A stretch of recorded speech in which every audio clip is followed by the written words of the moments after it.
Les rivières sont souvent considérées comme de simples éléments naturels sur notre planète, mais ces plans d'eau qui coulent constamment, qui traversent souvent les villes, les forêts et les champs, ne sont pas si simples. Au fil des années, d'innombrables découvertes ont émergé de ces plans d'eau, des découvertes qui intriguent les gens et leur font en même temps craindre de s'aventurer dans des eaux inconnues. Numéro 1. Avez-vous déjà contemplé un visage si envoûtant et si énigmatique qu'il reste avec vous longtemps après? Eh bien, c'est précisément ce que le visage de la femme découverte dans la Seine a fait ressentir à beaucoup. Au XIXe siècle, une jeune femme est découverte dans la Seine. Elle a été retrouvée flottant dans l'eau, ne montrant aucun signe de vie, mais il y avait quelque chose sur son visage. Elle était calme, presque comme si elle dormait. Avec son identité inconnue, il a attiré l'attention de beaucoup. En fait, après la découverte, un pathologiste a trouvé son visage si remarquable qu'il en a fait un moule, un masque mortuaire. Ce masque, montrant ses traits doux et un léger sourire, commença à circuler. Les gens en ont fait des copies et bientôt ce visage de femme est apparu partout, dans les maisons, dans les studios d'art, partout où vous allez. Ainsi, aujourd'hui, on peut voir le visage de la dame de la Seine un peu partout. Mais elle est peut-être mieux connue pour être le modèle du mannequin de sauveteur. C'est vrai, le visage le plus embrassé au monde. Mais même avec toute cette renommée, personne ne sait qui il était réellement. Son histoire reste un grand mystère. Numéro 2. L'architecture romaine antique est encore étonnante aujourd'hui. Du temple maison carrée, construit vers 16 après JC, à l'emblématique Colisée romain, construit en 125 après JC, ces structures ont conservé leur robustesse malgré l'exposition à la pluie et au soleil. Cela a intrigué les scientifiques, qui se sont demandé pourquoi le béton romain était si durable. Par exemple, le Panthéon de Rome, le plus grand bâtiment en béton non armé, existe encore depuis 125 après JC. En revanche, le béton moderne s'use avec le temps. Pendant des années, les scientifiques ont exploré diverses théories pour comprendre la résistance unique du béton romain. Pendant longtemps, on a pensé que la résistance unique du béton romain était due aux cendres volcaniques qu'il ajoutait. Les Romains ont été les premiers à le faire, ce qui semblait une idée logique. D'autres pensaient que la chaux était la clé. Cependant, un groupe de scientifiques du MIT, de Harvard, d'Italie et de Suisse, dirigé par Admir Mazik, professeur de génie civil au MIT, a découvert dans le béton des minéraux d'un blanc éclatant, appelés clastes de chaux. Ces experts ont découvert que le béton romain antique avait la capacité de se réparer tout seul, comblant les fissures au fur et à mesure de leur formation. Cela a été possible grâce à un procédé appelé mélange à chaud, qui a créé un béton au calcium réactif. Lorsque des fissures se formaient et que l'eau pénétrait, les clastes de chaux se dissolvaient et recristallisent, réparant la fissure et renforçant la structure avec les cendres. Numéro 3. Le suaire de Turin, une toile ancienne avec l'image d'un homme crucifié, fait débat depuis plus de 500 ans. On se demande s'il s'agit du linceul de Jésus-Christ ou d'un faux médiéval. La toile de 14 pieds de long représente un homme blessé par la crucifixion et présente les caractéristiques d'un négatif photographique. L'histoire ancienne est incertaine, mais en 1453 elle fut acquise par la maison de Savoie et transportée à Turin en 1578, où elle se trouve toujours. Des études scientifiques intensives ont à la fois soutenu et remis en question son authenticité. En 1898, une photographie révèle un effet d'image négatif, suggérant une impression sur la résurrection de Jésus. Bien que certains soutiennent que les faussaires médiévaux auraient pu réaliser la même chose, des études menées dans les années 1970 ont indiqué que l'image n'avait pas été créée avec des colorants ou des pigments. En 1988, un test de datation au carbone l'a placé entre 1260 et 1390 après JC, ce qui a conduit la plupart à le considérer comme un faux médiéval. Malgré les arguments sur les erreurs de datation, le débat persiste entre les preuves médiévales et les affirmations d'authenticité. Numéro 4. Dans l'esprit de nombreux scientifiques, subsistent des endroits comme la rivière Chanet-Pishka au Pérou, qui continuent de défier les lois de la science en bouillonnant inexplicablement. Cette rivière unique continue de faire l'objet d'études, remettant en question notre compréhension et nous rappelant que, dans le vaste panorama de la nature, il existe encore des recoins qui remettent en question nos attentes et nos connaissances actuelles. Le nom de la rivière, qui signifie « bouillie par sa chaleur », suggère un phénomène intrigant qui a déconcerté les scientifiques. Bien que la raison de cette température extrêmement élevée, autour de 100 degrés Celsius, ne soit pas tout à fait claire, la communauté scientifique s'accorde à dire que la cause fondamentale réside dans une faille dans la croûte terrestre. Cette rivière étonnante a une longueur de 9 km et ses eaux ne sont pas propices à la baignade en raison de sa température torride. Malgré cette particularité, le long de ces rives vivent d'anciennes tribus qui considèrent le fleuve comme sacré. Ce qui est étrange dans ce phénomène, c'est qu'il n'y a aucune activité volcanique apparente dans la région. L'hypothèse la plus probable est que des roches chaudes existent quelque part sous terre, générant cet effet thermique inhabituel. Cette énigme naturelle met en lumière la complexité de la géologie et la capacité de la Terre à nous surprendre par des phénomènes uniques. Numéro 5. Dans un autre coin du monde, en Syrie, se trouve l'ancien temple d'Indara, qui remonte au XIIIe siècle avant J.C. Tout au long de sa longue histoire, le temple a connu des événements inhabituels, l'une des découvertes les plus remarquables étant les empreintes de pas uniques trouvées sur son sol. Bien qu'il existe des théories suggérant que ces empreintes pourraient appartenir à un ancien monstre griffu, l'incertitude demeure. Certains pensent qu'ils auraient pu être laissés par un humain ou même un dieu mesurant 20 mètres de haut. Cependant, la présence d'empreintes de pas sur ce qui semble être des chaussures à bout courbé contredit cette dernière théorie. Bien que la nature des empreintes reste un mystère, leur authenticité est indéniable, remontant à l'Antiquité. Numéro 6. Le monstre marin de Hoxie Island, une île au large des côtes australiennes, est un parc national tranquille connu principalement pour la plongée dans les récifs coralliens, mais il n'a pas toujours été connu pour sa beauté. En 1964, un photographe français nommé Robert Le Sarrec a repéré une créature géante près de la baie de Stonehaven sur une île. Au début, il pensait qu'il mesurait environ 30 pieds de long, mais il lui a ensuite semblé encore plus grand, peut-être plus de 90 pieds de long. Le Sarrec a décrit en détail à quoi ressemblait la créature. Bien que certains experts pensaient qu'il pourrait s'agir d'une grosse anguille, cette idée a été exclue en raison de sa taille et de son emplacement. Il y a eu des questions sur les intentions de Le Sarrec et des controverses sur les photographies qu'il a prises. Comme le monstre du Loch Ness, le mystère du monstre marin de Hook Island continue de faire l'objet de débats dans la communauté cryptozoologique en raison de preuves solides soutenant son existence. Numéro 7.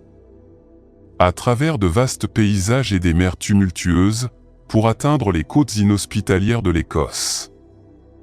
Là, en contraste frappant avec les majestueuses colonnes et temples d'Éphèse, se trouve Scarabra, un témoignage silencieux mais puissant des premières communautés humaines et de leur mode de vie dans un monde non encore dominé par les structures et la grandeur des civilisations anciennes.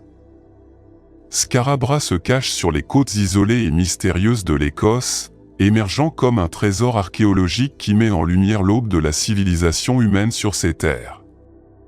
Situé sur l'île de Mainland dans les îles Orcades, ce village néolithique offre un aperçu fascinant de la vie quotidienne de ses habitants il y a environ 5000 ans. Ce qui rend Scarabra particulièrement remarquable, c'est son état de conservation exceptionnel. Malgré les siècles qui ont passé et les éléments naturels qui ont remis en question son existence, les structures en pierre qui composent cette ancienne ville ont résisté de manière impressionnante à l'épreuve du temps. En parcourant ces rues étroites et en pénétrant dans ces habitations souterraines, on est immergé dans un monde où la communauté vivait en étroite harmonie avec la nature et ses ressources limitées. Les maisons de Scarabra, construites en pierre circulaire et recouvertes de tourbes pour assurer l'isolation, témoignent d'un savoir-faire en matière de planification et d'architecture remarquable pour l'époque. Chaque maison est équipée d'espaces désignés pour dormir, cuisiner et stocker la nourriture, témoignant d'une société qui valorisait l'organisation et le confort dans ses limites. Bien que le but exact et le destin ultime de Scarabra restent entourés de mystères, les fouilles archéologiques ont révélé des outils, des artefacts et des restes humains qui fournissent des indices inestimables sur la vie, les croyances et les pratiques de ces anciens habitants. Ces preuves suggèrent une communauté résiliente et adaptative qui dépendait de la mer, de l'agriculture et de la collaboration communautaire pour survivre dans un environnement difficile. Aujourd'hui, Scarabra constitue un témoignage discret mais évocateur des racines profondes de la civilisation humaine en Écosse et au-delà. Grâce à ces ruines et ces artefacts, les visiteurs ont l'occasion unique de se connecter avec nos ancêtres néolithiques, d'honorer leur héritage et de reconnaître l'importance de lieux comme celui-ci dans le récit mondial de l'histoire humaine. En fin de compte, Scarabra n'est pas seulement un site archéologique, c'est une fenêtre sur le passé qui nous invite à réfléchir sur notre lien avec les générations précédentes et sur la recherche continue de compréhension des origines de notre existence en tant que civilisation. Numéro 8. La création de nombreuses belles statues dans les temps anciens, dont l'origine humaine est plausible et crédible, est éclipsée par celle qui suscite l'étonnement et l'admiration, comme la statue monumentale de Bouddha dans la ville chinoise de Leshan. Située sur le mont Emei, cette statue se dresse directement sur le rocher, atteignant une hauteur imposante de 71 mètres, avec une tête s'élevant à 15 mètres et une largeur d'environ 30 mètres. On pense que cette œuvre majestueuse a plus de 1000 ans et les scientifiques postulent que sa construction a eu lieu sous la dynastie Tang, au 8e siècle. Bien que les Chinois aient historiquement fait preuve de prouesses techniques remarquables, la création d'une structure aussi magnifique soulève des questions. Non seulement il s'agit d'une tâche difficile pour l'époque, mais la présence d'autres images en pierre à proximité complique encore davantage le mystère. Est-il plausible que quelque chose d'aussi grand ait pu être érigé sans l'utilisation de machines? Même s'il est affirmé que la construction a duré 90 ans, l'ampleur des travaux semble défier toute logique, même sur une si longue durée. Parmi la population locale, il existe diverses croyances. Certains soutiennent que la statue est le produit de civilisations avancées, tandis que d'autres spéculent même sur son origine extraterrestre. Quelle est ton opinion? Bien que la statue de Bouddha puisse trouver une certaine explication, toutes les inconnues ne sont pas aussi simples. Numéro 9. Nan Madol, un endroit dont vous n'avez peut-être jamais entendu parler. Cet archipel, situé au milieu de l'océan Pacifique, surprend en révélant l'existence de palais, temples, tombeaux et demeures en pierre construits entre le XIIIe et le XVIe siècle. Ces découvertes défient les attentes quant à ce qui pourrait être trouvé dans des coins apparemment reculés, posant une énigme toujours non résolue. La question demeure, qui a pu se lancer dans la construction de quelque chose d'aussi monumental dans des terres aussi lointaines? L'explication scientifique suggère que cet endroit éloigné aurait pu abriter l'élite locale et des membres de la haute société, servant peut-être de résidence au gouvernement. Bien que cette théorie ait une certaine validité, un détail intrigant apparaît, l'archipel ne dispose pratiquement d'aucune source d'eau douce. Est-ce un endroit approprié pour une capitale ou un siège gouvernemental? Personnellement, je trouve cet aspect assez discutable. Une autre hypothèse suggère que le complexe Nan Madol avait une signification religieuse et religieuse. Bien que cette idée puisse être vraie, elle ne reste jusqu'à présent qu'une conjecture. Le complexe a subi d'importants dégâts, ce qui rend difficile la compréhension de sa fonction exacte. Les scientifiques n'ont pas encore réussi à percer ce mystère. Numéro 10. Yonaguni est-il un monument naturel où les caractéristiques détaillées suggéraient une ancienne civilisation marine? Découvert en 1987 près des îles Ryukyu au Japon, ce site sous-marin s'étend sur plus de 150 pieds, soit 46 mètres, et présente des structures rocheuses de formes distinctes telles que des marches et des blocs. Alors que certains géologues y voient des formations naturelles causées par l'activité sismique, d'autres pensent qu'il pourrait s'agir d'un établissement néolithique qui a été submergé par l'élévation du niveau de la mer après la période glaciaire. Bien que son origine reste un mystère, Yonaguni fascine par ses caractéristiques intrigantes. Les plongeurs rencontrent des surfaces qui soulèvent des questions sur leur nature. S'agit-il de marques humaines, d'usures naturelles ou de symboles anciens? Comme la mystérieuse Atlantide, Yonaguni évoque la curiosité des profondeurs marines. Numéro 11. Étrangement, sur les fonds marins au large des côtes du New Jersey se trouve une flotte de locomotives à vapeur oubliées, datant de plus de 170 ans. Ces rares locomotives de la classe Planète, construites dans les années 1850, ont été aperçues pour la première fois en 1985 par un plongeur local, plus d'un siècle après leur énigmatique voyage dans les profondeurs de l'océan. La découverte d'anciennes locomotives au fond de la mer a suscité des interrogations et des surprises. Ces locomotives, datant des années 1850, seraient au nombre d'une douzaine. Malgré la corrosion, ils semblent en bon état et se situent verticalement dans les sédiments marins. Ils semblent disposés comme s'ils se trouvaient dans une station sous-marine, ce qui donne lieu à des spéculations sur leur origine.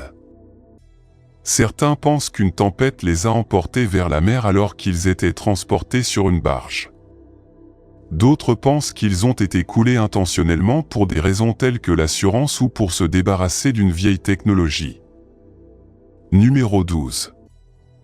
En mars 2013, une équipe d'exploration a réalisé l'opération de sauvetage la plus profonde jamais enregistrée dans l'Atlantique, récupérant plus de 1200 kg de lingots d'argent perdus pendant la Seconde Guerre mondiale. Odyssey Marine Exploration a récupéré des lingots du SS Gersopa, un navire britannique qui a coulé en 1941 près de l'Irlande après avoir été attaqué par un sous-marin allemand. Le navire transportait aujourd'hui de l'argent précieux évalué à 150 millions de livres. La perte de ce navire a contribué à l'abandon par le Royaume-Uni de l'étalon or. Après des années, il a été localisé et grâce à une technologie de pointe, plus de 1200 lingots d'argent ont été récupérés des fonds marins. Malgré la météo, le Gersopa possède désormais des formations coralliennes et des écosystèmes. Son histoire continue d'être liée aux richesses et aux tragédies de la mer. Numéro 13. Près des récifs de la mer Rouge égyptienne se trouve l'épave du SS Thistle-Gorm, un navire marchand armé de la marine marchande britannique bombardé et coulé pendant la Seconde Guerre mondiale. Depuis sa découverte dans les années 1950, le Thistle-Gorm est devenu l'une des épaves les plus célèbres et les plus accessibles au monde, offrant aux plongeurs la possibilité d'explorer une capsule temporelle de la guerre. Le 6 octobre 1941, le navire Thistle-Gorm de 413 pieds fut coulé par le pilote allemand Heinz Wolfgang Schauer près de Ramouamad. Le navire transportait des fournitures pour les forces britanniques en Afrique, notamment des camions, des motos, des pièces d'avion et d'autres articles de guerre. Des charges sous-marines et une attaque ont accéléré son naufrage, tuant 9 marins.